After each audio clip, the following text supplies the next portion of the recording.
ተመልካዮቻችን ኤኤምኤን 47 ክፍል 2ን እየተከታተላችሁ ትገኛላችሁ። አማራ ያለው በመለከት ቋንቋ እንዲሁም ደግሞ ኢየሩሳሌም ሀረገወይንና አፈወርቅ አለሙ ከናንተ ጋር የምንቆይ ነው የሚሆነው። አብራችሁን ቆዩ።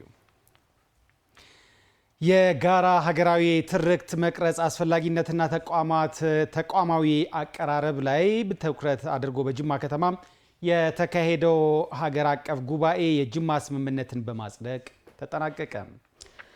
ከጥር 4 እስከ 5 2018 ዓ.ም በጅማ ከተማ የተካሄደው ሀገር አቀፍ ኮንፈረንስ የተለያዩ ጥናታዊ ጽሑፎችና የውይይት ሰነዶች ቀርበውበት የጅማ ስምምነትን በማጽደቅ ተጠናቋል። የጋራ ሀገራዊ ትርክት ግንባታ ለኢትዮጵያ አስፈላጊ መሆኑን በስምምነት መግለጫው የተመለከተ ሲሆን የጋራ ሀገራዊ ትርክት አለመፍጠርና ደግሞ ደካማ ተቋማዊ ቅቡልነት የመከፋፈልና የመውደቅ አዙሪት ሊያስከትል እንደሚችል አመላክቷል። ለጋራ ሀገራዊ ትርክት ግንባታ ተቋማዊ ቅርጽ መስጠት፣ የአሰራር መርሆችን ማዘጋጀትና ተቋማትን ኃላፊነቶች መበየን እንደሚያስፈልግም በስምምነት መግለጫው ላይ ተነስቷል። የስልጡንና ሰላማዊ ፖለቲካ ማዕከል ሴንተር ፎር ሪስፖንሲብል ኤንድ ፒስፉል ፖለቲክስ ከኦሮሚያ ክልልና ጅማ ዩኒቨርሲቲ ጋር በመተባበር ባዘጋጁት ሀገር አቀፍ ኮንፈረንስ የመንግስት የስራ ኃላፊዎች፣ ፖሊሲ አውጪዎች፣ ምሁራን፣ የሚዲያና ኪነጥበብ ባለሙያዎች ተሳትፎበታል ሲል የዘገበልን ባልደረባችን ካሳሁን አንዱ አለም ከጅማ ነው።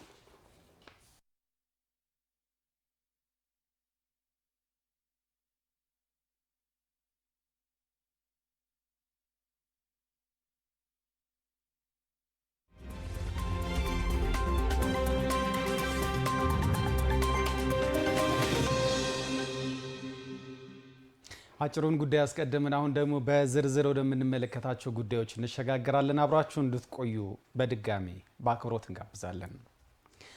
በአዲስ አበባ ከተማም እየተገነባ ያለው የወንዝ ዳርቻ ልማት የአዲስ አበባ ከተማን ልማትና እድገት በተሟላ መልኩ ማረጋገጥ የሚያስችል አቅም የሚፈጥር መሆኑን የከተማዋ ከንቲባ ወይዘሮ አዳነች አቤቤ ተናገሩ።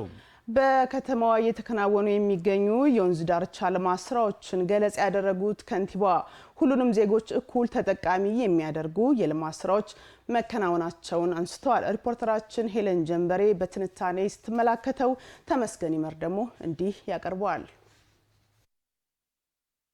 በዓለም ዙሪያ በወንዞችና ወንዝ ዳርቻ ልማት ተጠቃሚ መሆን የቻሉ ከተሞች እጅግ በርካቶች ናቸው። በወንዞቻቸው ልማት በብዙ በማትረፍ ምቹ ከባቢና ተስማሚ አየር ጸባይ መፍጠርም ችለዋል። የአፍሪካ መዲና የበርካታ ዲፕሎማሲያዊ ተቋማት መገኛ የሆነችው አዲስ አበባ ከተማ በርካታ ወንዞቿ ስጦታዎቿ ቢሆንም ውበት በመሆን ፋንታ ነዋሪውን ለተለያዩ ችግሮች ሲዳረጉ ቆይተዋል።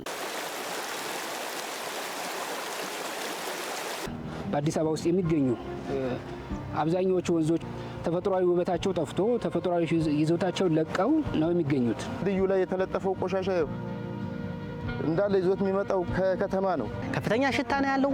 በቀለሙ ተቀይሯል፣ በመጠኑ ቀንሷል፣ በጥራቱ ወርዷል። ይህንን ስለሚያሳይ ስለዚህ ብክለት የሚለውን ትርጓሜ የተሰጠው ማለት ነው። እዚህ በላይ በዙሪያቸው ሰፍራው የሚኖሩ የመዲና ነዋሪዎች በጎርፍ መጠቃት የህይወትና ንብረት አደጋም እጣ ፈንታቸው ሆኖ ኖሯል። ወደ ወንዞቹ የሚለቀቀው ቆሻሻም ነዋሪውን ለጤና ጠንቅ ዳርጓል። የአዲስ አበባ ከተማ ከንቲባ ወይዘሮ አዳነች አቤቤ ከተማን የቀደመ መልክ እንዲህ ያወሳሉ። የአዲስ አበባ ወንዞች አለመታደል ሆኖ ወንዝ እንደማግኘታችን ለህዝብ ጥቅም ይዋሉ አይደለም፣ ግን የህዝብን ጤና በመጉዳት ከፍተኛ ገዳይ የሆኑ ትልቅ አስቸጋሪ ስፍራዎች እና ከዛም የሚነሳው ብክለት ከተማዋን በከፍተኛ ሁኔታ እየጎዳ እንደሆነ በጥናት ነው የገባንበት። እኛ ማጥንተናል፣ አዲስ አበባ ዩኒቨርሲቲ ማጥንቷል። ይህ የአዲስ አበባ ከተማ ወንዞች የቀድሞ ታሪክ ዛሬ ላይ በእርግጥም የነገ ታሪክ የመሆን መንገድ ላይ ይገኛል። ከቅርብ ጊዜ ወዲህ የዓለም አቀፍ ከተሞችን ተሞክሮ በመውሰድ የተበከሉ ወንዞቿን የማልማት እንቅስቃሴ ውስጥ ገብታለች። በራስ አቅም በአገር በቀል እውቀት የልማት ስራ እንዲካሄድ ተደርጎ ወደ ተግባር የተገባው የወንዝ ዳርቻ ልማት ታዲያ ዛሬ ላይ ፍሬ አፍርቶ ማየት ተችሏል። አዲስ ሚዲያ ኔትወርክ ባዘጋጀው በአዲስ አበባ ከተማ ወንዞች ትንሳኤ ላይ ባተኮረ ዘጋቢ ፊልም ላይ በከተማዋ እየተከናወኑ የሚገኙ የልማት ስራዎችን ገለጻ ያደረጉት የአዲስ አበባ ከተማ ከንቲባ ወይዘሮ አዳነች አቤቤም በወንዞች ዳርቻ ልማት ስራዎች ነባሮችን በማደስ አዳዲስ ፓርኮችን በመገንባት ተመራጭ ቱሪዝም መስህብ እንዲሆኑ ተደርገው ስለመገንባታቸውም ገልጸዋል። የጤናማ አካባቢ ነው እየፈጠርን ያለ ነው። ምህዳሩን ነው እየጠበቅንበት ያለ ነው። ይሄንን ስናደርግ ተጨማሪ ሌሎች ሀገሮች ላይ ለመዝናናት ብቻ ሳይሆን ገንዘብ የሚያትሙበት የቱሪስት ስበት ማዕከል ሆነው ከዓለም ገንዘብ እየመጣ እዛ የሚፈስበትን ትልቅ እድል አዲስ አበባም አላት። አልተጠቀምንበትም እንጂ ነበራት። ስለዚህ ያንን ነው አይናችንን ገልጠን ያየ ነው። በወንዝ ዳርቻ ልማት የተካተቱ የልማት ስራዎች በርካታ ናቸው ያሉት ከንቲባ አዳነች አቤቤ ልማቱ አንዱ ከአንዱ ጋር እንዲሰናሰሉ ተደርገው ተገንብተዋልም ብለዋል። ልማቶቻችን የተያያዙ አንዱ ለሌላው ግብዓት እየሆነ ሀብት መፍጠር እንዲቻል እጆቻችን ሰርተው እንደዚህ አይነት የሚያምሩ ዓለምን ያስደነቁ ያስደመሙ ስራዎችን ውጤት አያመጡም የሚለውን አስተሳሰብ ቻሌንጅ ከማድረግ ነው የተነሳው። እዚህ ስፍራ ላይ ሰዎች መብላት ይችላሉ፣ መጠጣት ይችላሉ፣ መዝናናት ይችላሉ። እዚህ ጋር ፋውንቴን አለ። እዛ ጋር በጀልባ ቅርጽ የተሰራ ልጆች እውቀትንም ጭምር እያገኙ እንዲያድጉ ነው። ወንዙ ራሱ አለ። እነኚህ ሁሉ በሚገናኙበት ሰዓት ፒኮክ ወይም ደግሞ ማዕከላዊ ፓርክ ብቻ ሰው ቢመጣ ከግማሽ ቀን በላይ ሙሉ ለሙሉ አይቶ ለመዝናናትና ለመጎብኘት ያስፈልገዋል። በከተማ ውስጥ የመጀመሪያ የሆነውና የዱር እንስሳትን ከከተማ ስነ ምህዳር ጋር ማወዳጀት የሚያስችል ፓርክ ዋይልድ ሳፋሪ ፓርክ ተገንብቷል ያሉት ከንቲባዋ ፓርኩ ቀድሞ ከተሰሩ መካነ እንስሳትና ፓርኮች እየተስማሙበት ይሆናል ብለዋል። በሀገራችን የከተማ ዋይልድ ሳፋሪ ያልነበረ ነው። የመጀመሪያው የከተማ ውስጥ ዋይልድ ሳፋሪ ነው የሚሆነው። በርካቶች የዱር እንስሳቶችን ወደ ከተማ እንደዚህ አይነት ስፍራን ገንብተው ሰብሰብ አድርገው ህፃናት እያወቁ እንዲያድጉ እየተረዱ እንዲያድጉ እንደገና ደግሞ የቱሪስት መስህብ ስፍራ በማድረግ እንደዚህ አይነት የመዝናኛ የእውቀት የምርምር ስፍራዎችን ማቅረብ ይቻላል ማለት ነው። ሁሉም የከተማ ነዋሪዎች ሊገለገሉባቸው የሚችሉ ልማቶች በጥራትና በፍጥነት መገንባታቸውን የገለጹት ከንቲባዋ በአፍሪካ ደረጃ ሊጠቀስ የሚችል የውሃ ፋውንቴኑም ተጠቃሽ ነው ብለዋል። እዚህም አካባቢ ቀረብ ብለው ቁጭ ብለው የሚያዩበት አለ። ሆቴሉም ከፍ ተደርጎ እንዲገነባ በክቡር ጠቅላይ ሚኒስትራችን በኩል ሀሳብ መንጭሶ እየተሰራበት ነው ያለው። በአካባቢው ላይ ቪው ዴኮች አሉ፣ ቁጭ ተብሎ የሚመለከቱበት። ሰዎች እዚህ ከመጡ በጣም ለረጅም ሰዓት አስደናቂውን የአፍሪካ ፋውንቴን የውሃ ትርኢት የሚመለከቱበት ስፍራ ነው። በከተማ ውስጥ የሚገኙ ዲፕሎማትና ባለሀብቶች የሚያስፈልጋቸውን የሚያገኙበት በአይነቱ ልዩ የሆነና የገበያና የመዝናኛ አገልግሎት መስጫ ማዕከል እየተገነባ እንደሚገኝም ያብራሩት ከንቲባ አዳነች ከተማዋ በእርግጥም የምትደርስበት የእድገት ደረጃ እንድንናፍቅ ያደርጋል ብለዋል። አራዳ ሌክዠሪ ሞልን ነው በጣም ታሪካዊ ፈርቀዳጅ ብለን በፒያሳ ላይ እያነሳን ያለ ነው። አራዳ ሌክዠሪ ሞልን ደግሞ የሚበልጥ እዚህ ፒኮክ አካባቢ ተጀምሯል ማለት ነው። አዲስ አበባ ነገዋ በጣም ያጓጓል።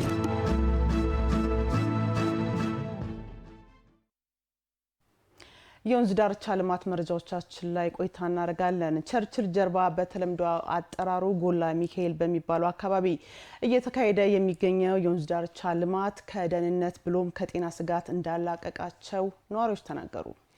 የአካባቢው የወንዝ ዳርቻ ልማቱ በፈጣን ሁኔታ እየተካሄደ እንደሚገኝም ተነግሮለታል። መቅደስ ደምስ ያዘጋጀችዋል፣ እሱን እንከታተላለን። አሁን የምንገኘው ቸርችል ጎዳና ጀርባ በተለምዶ አጠራሩ ጎላ ሚካኤል በሚባለው አካባቢ በሚገኝ አንድ ወንዝ ነው። ይህ ወንዝ እንግዲህ ለዓመታት የነዋሪዎቹን ብሎም ደግሞ በአካባቢው የሚገኙ የተለያዩ ተቋማትን አገልግሎት፣ ጤንነት ብሎም ደግሞ ደህንነትን ሲፈትን ቆይቷል። እኔ እንግዲህ 11 ዓመት ሆኖኛል። ወንዝ ዳርቻ ከመሆኑ አንጻር ትንሿም ሸለቆ ነገር ዝናብ ሲዘንብ በጣም ጎርፍ ትሆንና ብዙ ህፃናት ተወስደው ብዙ እናቶች ሀዘናቸው እስካሁን ድረስ ያልተረሳበት ሁኔታዎች አሉ። ውስጥ ለውስጥ የሆነና ምቹ ስላልሆነ በተለይ ሴት እህቶቻችን ራሱ መሸት ካለ ወይም ቀን ምናምን አካባቢ ራሱ በዛ ጋር ሲታለፍ ጥሩ ነገሮች አይገጥማቸው ነበር። አብዛኛውን ሰው እዚህ አካባቢ ታይ ቱቦ አለ፣ ይሄ ያለ ከዛ ውስጥ የሚመጣው የአስም ምናምን የሳይነስ በሽተኛ ነው። እኔም ብታይም አሁን የሳይነስ ምናምን እንትን ይለኛል። ለአካባቢ ብቻ ሳይሆን ሆቴል ላይ ላለ ነው ራሱ ሽታ ይመጣል። በየቀኑ ጠዋት ላይ ያለው ሽታ እኛንም ጨምሮ እንግዶችንም የሚረብሽታል። ለምን ከወንዙ ከተለያየ የሽንት ቤቶች የሚለቀቁ ስለነበሩ ከፋብሪካዎች የሚወጡ ውሃዎች ስለነበሩ ሽታ አለው፣ በጣም ሽታ አለው። ጫካ ነበር፣ ዝም ብሎ ያልተጣራ ዝም ብሎ ቆሻሻ ምናምን ነበረ። እዚህ ጋር ጫካው ጠቅላላ ይሄ እንዳለ ሸምቧቆ ምናምን ሽንት ቤት ምናምን ቆሻሻ ነበረ። ማጅራት መቺ ምናምን ነበረ። ሰካራም ምናምን እንደዚህ በቃ እንትን በዚህ ሲከትር ነበረ ድሮ ማለት ነው። በጣም አሰቃቂ ዝም ብሎ አይደለም አዲስ አበባ ክፍለ ሀገር የማይመለከትም አይመጥነው አካባቢ ነው የነበረው። ሌሊት ራሱ ከሆነ ቦታ ቆይተ ወደዚህ ስትሻገር ራሱ አስጊና አሰቃቂ የነበረ ቦታ ነው። ራስ በራስ እዛው እንትን ብሎ በጭሱ በምኑ ስታልፍ ራሱ ምንም አይነት ነገር ውሻና እነዚህ እንትኖች ወድቆበት የሚያድሩበት ቦታ የነበረ ሌሊት ዘና ብለን ማታልፍበት እንደ ከተማ ማይታይበት የነበረ ቦታ ነው ይሄ ቦታ ማለት ነው። እነኚህ የዘመናት የአካባቢው ነዋሪዎች ችግሮች ለአንዴና ለመጨረሻ ጊዜ እልባት ሊያገኙ እነሆ ስራዎች ተጀምረዋል።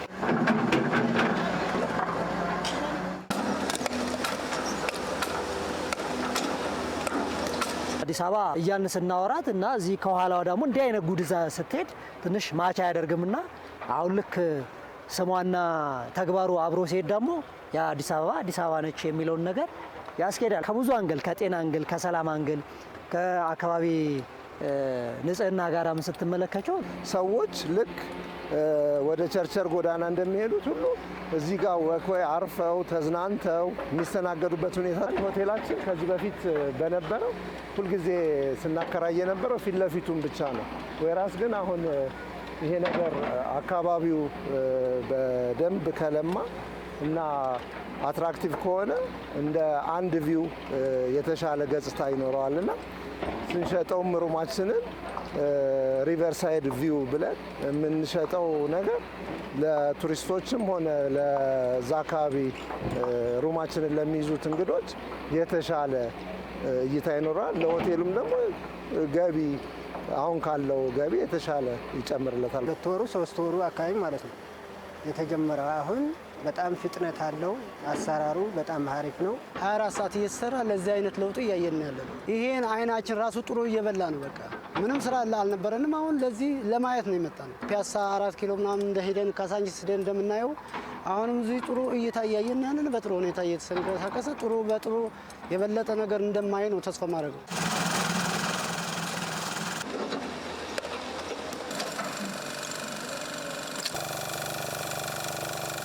የወንዝ ዳርቻ ልማቱ የተወሰነ ክፍሉ በዚህ መልኩ እዚህ ደረጃ ላይ ደርሷል። ይሄ ሲያልቅ በዚህኛው ሲያልቅ እንዳለ ማለት ነው ሳር ይተከላል። ዛፎች፣ አጫጭር ዛፎች ምናምን ውበት ያመጣል፣ ይተከላል። ገና ውበቱ ገና ነው፣ ለኋላ ነው የሚጠበቀው ያለ ማለት ነው። ትምህርት ቤታችን ያው ትታያለች። እዛ ጋር ሆነን ራሱ ስናየው በቃ ለአይን ማራኪ ሆኗል። ወንዝ ዳር ዳር ቁጭ ብሎ ራሱ ጥሩ አየር ይወስዳልና ስለዚህ መንግስት የጀመረው ነገር በእውነት በርታ ቀጥሉበት የሚያሰኝ ነገር ነው።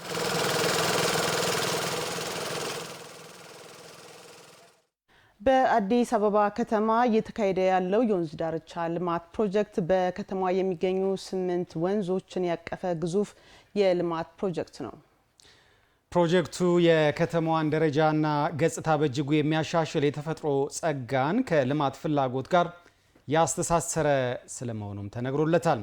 የወንዝ ዳርቻ ልማት መቼ ተጀመረ? ለመጀመሩም ምክንያት የነበሩ ጉዳዮችስ ምንድናቸው? ዘጋቢያችን ቤተልሔም አየነው አሃዛዊ መረጃዎቹን በሚከተለው መልኩ አዘጋጅተዋለች።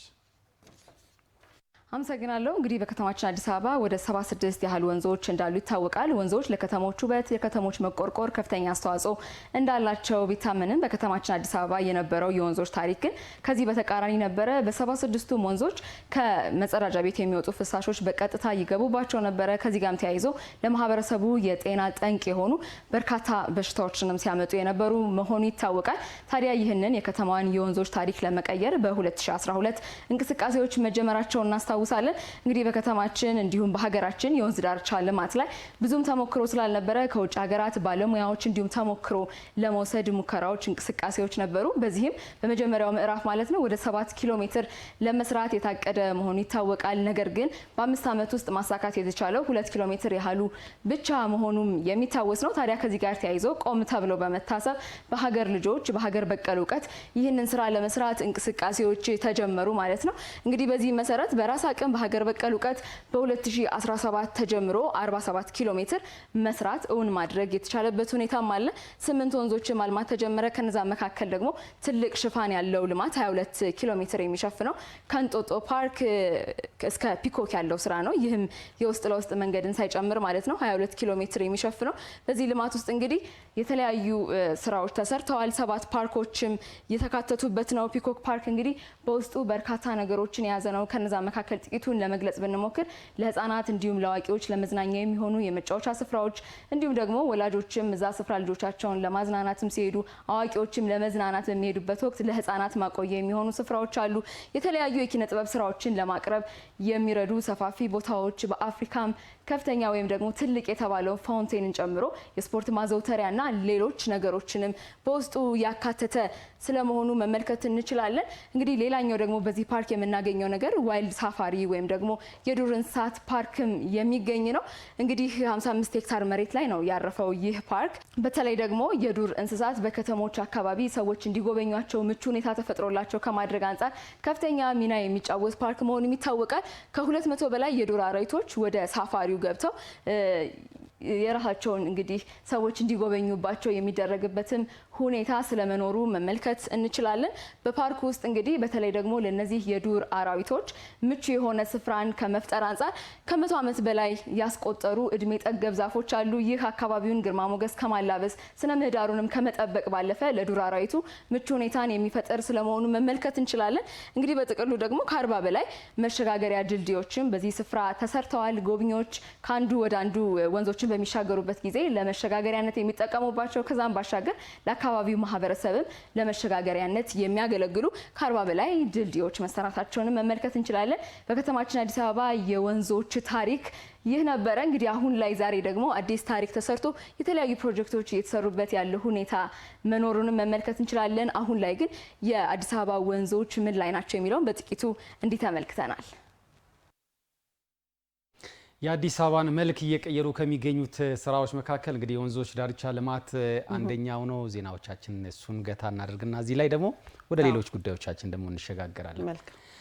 የአዲስ አበባ ከተማ አስተዳደር ከንቲባ ጽሕፈት ቤት በ24/7 የስራ ባህል እንደ የሚያከናውነው ተግባራትን በመቆጣጠርና በማሳለጥ ረገድ እየተጫወተ የሚገኘውን ሚና አጠናክሮ እንዲቀጥል በአዲስ አበባ ከተማ ምክር ቤት የሰላም የፍትህና መልካም አስተዳደር ቋሚ ኮሚቴ አሳሰበ።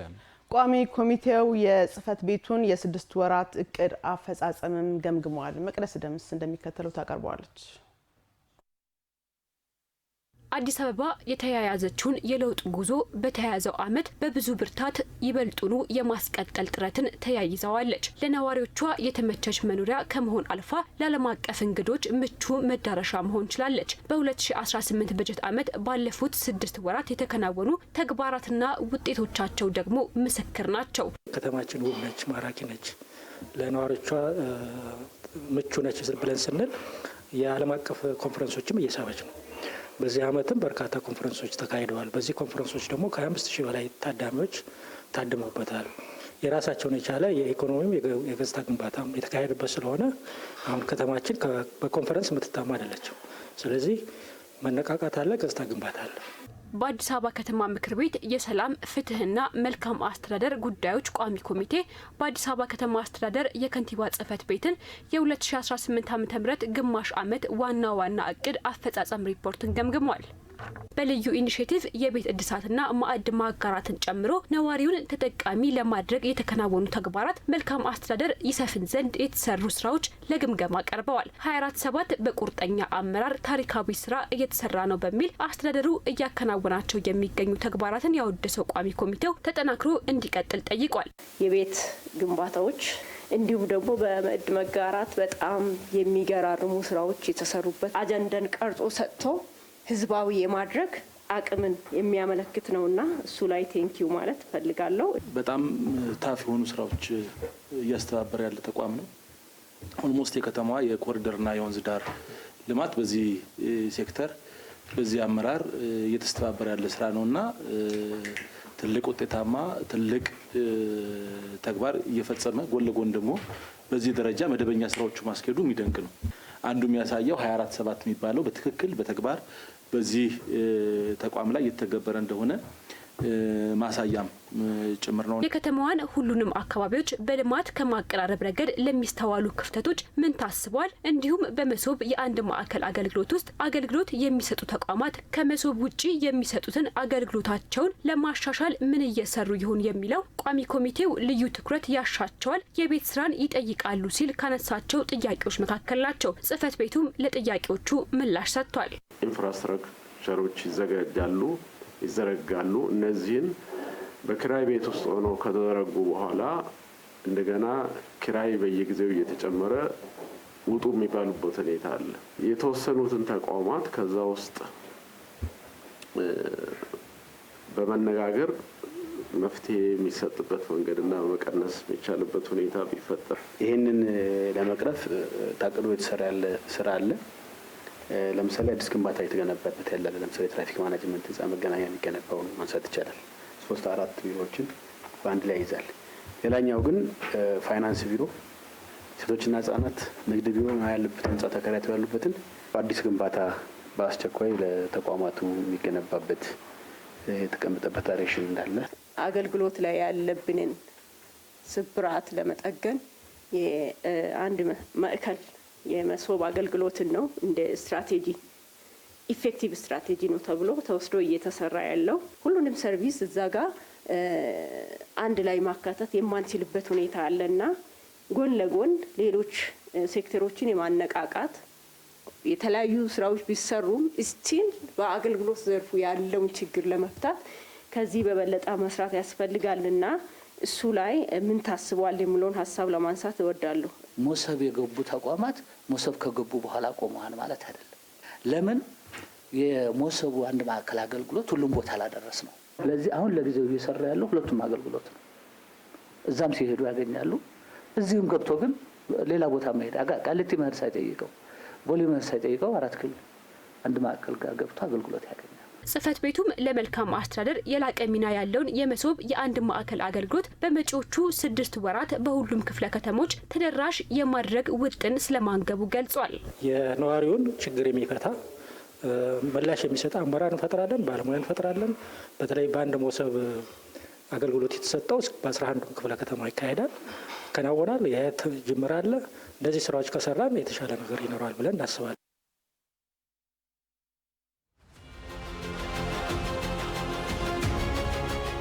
ሐሙስ ምሽት በቀጥታ ስርጭት በአዲስ ሚዲያ ኔትወርክ ለአየር የሚበቃው አገልጋይ ፕሮግራም ቆይታውን አዲስ ከተማ ክፍለ ከተማ ላይ ያደርጋል። ከፍተኛ ግብይት የሚካሄድበት የሀገራችን ዋነኛ የንግድ ማዕከል የሆነው መርካቶን ጨምሮ በርካታ ኢኮኖሚያዊና ማህበራዊ ፋይዳ ያላቸው ተቋማትን መቀመጫ የሆነው አዲስ ከተማ ክፍለ ከተማ ከተቋማት አገልግሎት አንጻር ያለበትን ቁመና አገልጋይ ይመለከተዋል።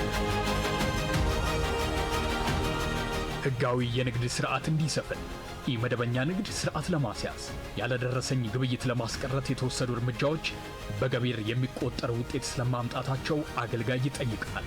ክፍለ ከተማው ያለውን ጸጋ ለይቶ ለወጣቶች የሥራ ዕድል በመፍጠር በተቋማት አገልግሎት አሰጣጥን በማዘመን የተገልጋዩን እርካታ ከመጨመር አንጻር የተገኙ ለውጦችን ይዳስሳል።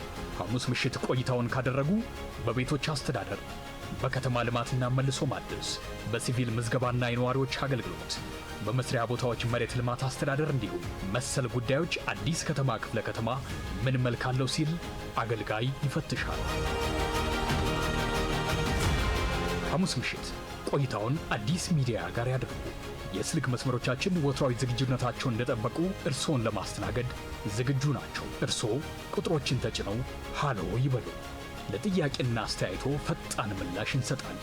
አዲስ ሚዲያ ኔትወርክና በፐብሊክ ሰርቪስና የሰው ሀብት ልማት ቢሮ በትብብር የሚቀርብ አገልጋይ። ከመልእክቱ ተመልሰናል። መረጃዎቻችን እንደቀጠሉ ናቸው። አብራችሁን ስላላችሁ እናመሰግናለን። የምግብ ዋስትናን ለማረጋገጥ በአዲስ አበባ ከተማ የተጀመሩ የሌማት ትሩፋት ስራዎች ውጤት እንደተገኘባቸው የብልጽግና ፓርቲ የአዲስ አበባ ቅርንጫፍ ጽህፈት ቤት ኃላፊ አቶ ሞገስ ባልቻ ተናገሩ። የየካ ክፍለ ከተማ በቤተሰብ ለተደራጁ 200 በላይ ለሚሆኑ ኢንተርፕራይዞች የእንቁላል ጣይ ዶሮዎችንና ግብአቶችን አስረክበዋል። በዚህ ጉዳይ ላይ አልማዝ ሙሉጌታ ተጨማሪ አላት።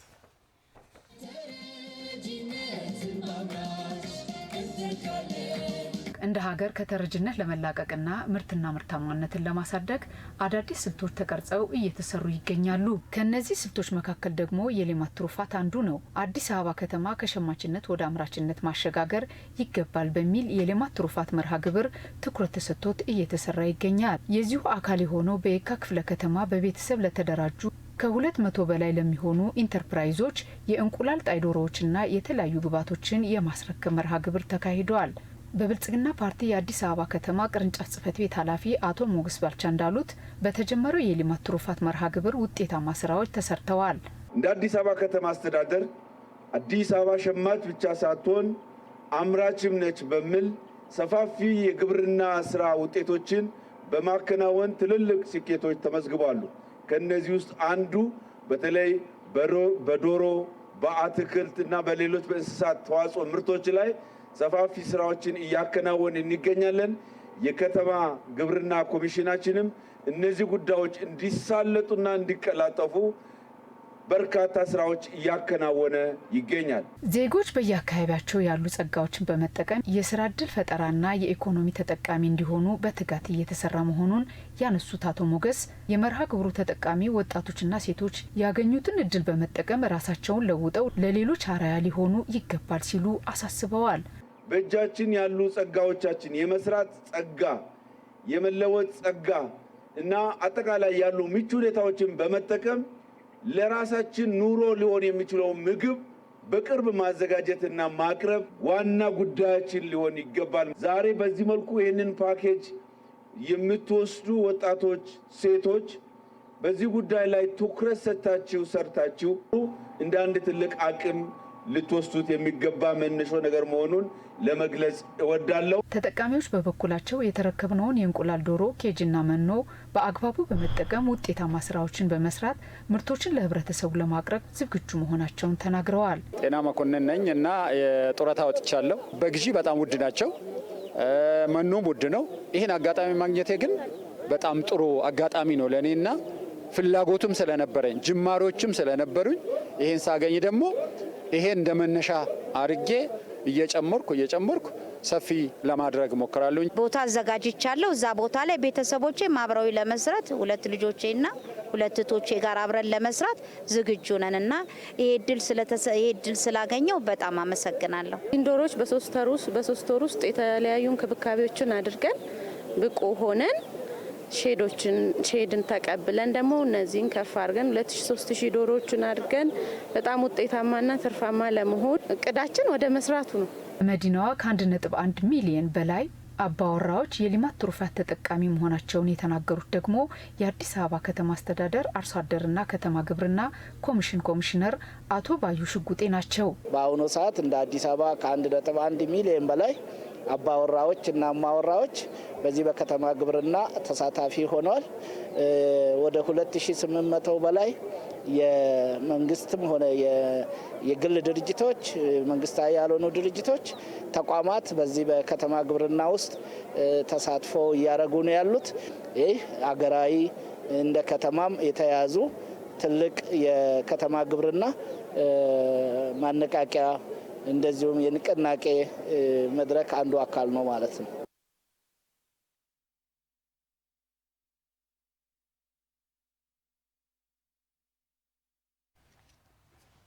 ተመልካዮቻችን ቀጥለናል። ከኛ ጋር ስለሆናችሁ እናመሰግናለን። የጃፓን ኩባንያዎች በኢትዮጵያ ያለውን ምቹ የኢንቨስትመንት ሁኔታ እንዲጠቀሙ ጥሪ ቀረበ። የኢትዮ ጃፓን ቢዝነስ ፎረም የሁለቱ ሀገራት የመንግስት የስራ ኃላፊዎችና ኢንቨስተሮች በተገኙበት ተካሂዷል። አሰግድ ኪዳነ ማርያም ተጨማሪ መረጃ ይዞበታል። በጎርጎሮሳውያኑ 1930ዎቹ በይፋ ዲፕሎማሲያዊ ግንኙነት የጀመሩት ኢትዮጵያና ጃፓን በንግድ ኢንቨስትመንትና በሌሎች የልማት ዘርፎች በትብብር ሲሰሩ ቆይተዋል። ጃፓን ከቀዳሚዎቹ የኢትዮጵያ የውጭ ንግድ አጋሮች መካከል ስትሆን ይህንን አጋርነት ወደ ላቀ ደረጃ ከፍ ለማድረግ ያለመ የቢዝነስ ፎረምም በአዲስ አበባ ተካሂዷል። በሁለቱ ሀገራት መካከል ያለውን የንግድ ኢንቨስትመንትና የቴክኖሎጂ ሽግግር ለማጠናከር ዓላማ በማድረግ በተካሄደው ፎረም የሁለቱ ሀገራት የመንግስት የስራ ኃላፊዎችና ኢንቨስተሮች ተገኝተዋል። ባለፉት 5 ዓመታት በኢትዮጵያና ጃፓን መካከል ያለው የንግድ ውጥ ማደጉን የገለጹት የንግድና ቀጠናዊ ትስስር ሚኒስትሩ ዶክተር ካሳሁን ጎፌ የጃፓን ኢንቨስተሮች በኢትዮጵያ ያለውን ምቹ የኢንቨስትመንት ሁኔታ እንዲጠቀሙም ጥሪ አቅርበዋል። ኢትዮጵያ with a population of more than 130 million ከ130 ሚሊዮን በላይ ዜጎች የሚኖርባት ኢትዮጵያ ወጣትና ተለዋጭ የሆነ የሰው ኃይልን በመያዝ ትልቅ በሆነ የኢኮኖሚ ሽግግር ውስጥ እያለፈች ነው። ኢትዮጵያ የምትገኝበት ስትራቴጂክ ስፍራ ለመካከለኛው ምስራቅና እስያ የቀረበ መሆኑ በአፍሪካ ካሉ ኢንቨስትመንት መዳረሻዎች ተመራጭ ያደርጋታል። የኢትዮጵያ መንግስት በሀገሪቱ ያለው የስራ አካባቢን ለማሻሻል ውድድሩን ለማበረታታትና የግሉን ዘርፍ ተሳትፎ ለማሳደግ ትላልቅ የማክሮ ኢኮኖሚ ማሻሻያዎች አድርገዋል። የጃፓን ኢንቨስተሮችም በአህጉራዊ ሰፊ ገበያ ቀርበው ልዩ እድል እንዲጠቀሙ እንጠይቃለን። Japanese investors to harness the exceptional opportunities within this vast continental market. ኢትዮጵያ ለውስጥና ለውጭ ኢንቨስተሮች ልዩ ማበረታቻ እያቀረበች ነው ያሉት የኢትዮጵያ ኢንቨስትመንት ኮሚሽን ኮሚሽነር ዶክተር ዘለቀ ተመስገን በኢትዮጵያ የተደረገው የማክሮ ኢኮኖሚ ማሻሻያ ለጃፓንም ይሁን ለሌሎች ሀገራት ኢንቨስተሮች ጥሩ እድል ፈጥሯልም ብለዋል። በሀገር በቀል የኢኮኖሚ ሪፎርም አጀንዳችን መሰረት የኢትዮጵያ መንግስት በርካታ የኢኮኖሚ ዘርፎችን ክፍት አድርጓል። ይህም የውጭ ኢንቨስተሮች በኢትዮጵያ ያላቸውን ተሳትፎ እያሰፋ ነው። እንደ ቴሌኮሙኒኬሽንና ባንክ ያሉ ቁልፍ ዘርፎችን ክፍት አድርገናል። በቅርቡ ደግሞ የንግዱ ዘርፍ ለውጭ ኢንቨስተሮች ክፍት ተደርጓል። ይህም በወጭና ገቢ ንግድ እንዲሁም በጅምላና ችርቻሮ ንግድ እንዲሰማሩ ይፈቅዳል። እኚህና መሰል ክፍት የተደረጉ ዘርፎች ለጃፓንና ለሌሎች ሀገራት ኩባንያ ያዎች አዲስ መንገድ የከፈቱ ናቸው።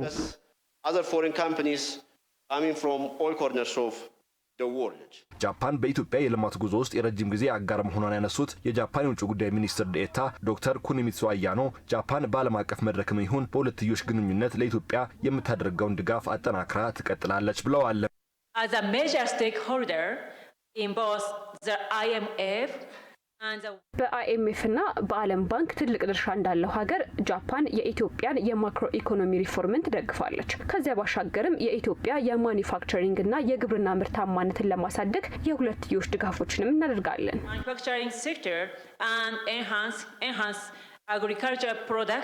ጃፓን የኢትዮጵያ የረጅም ጊዜ የንግድና የልማት አጋር መሆኗን የገለጹት በውጭ ጉዳይ ሚኒስቴር መካከለኛው ምስራቅ እስያና ፓሲፊክ ሀገራት ጉዳዮች ዋና ዳይሬክተር አምባሳደር ደዋኑ ከድር በበኩላቸው የሁለቱ ሀገራት ግንኙነት የበለጠ በንግድና ኢንቨስትመንት ትብብር መጠናከር እንዳለበት ገልጸዋል።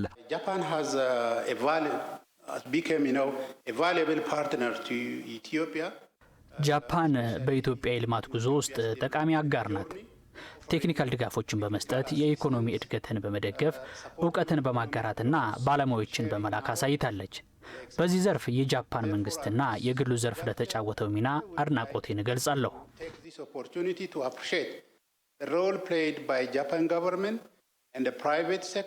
አሁን ላይ ከ20 በላይ የጃፓን ኩባንያዎች በኢትዮጵያ በኢንቨስትመንት ስራ ላይ የተሰማሩ ሲሆን ይህ ፎረምም ሌሎች የጃፓን ኩባንያዎች በኢትዮጵያ ባሉ የኢንቨስትመንት አማራጮች ላይ እንዲሳተፉ በር የሚከፍት ነው ተብሏል።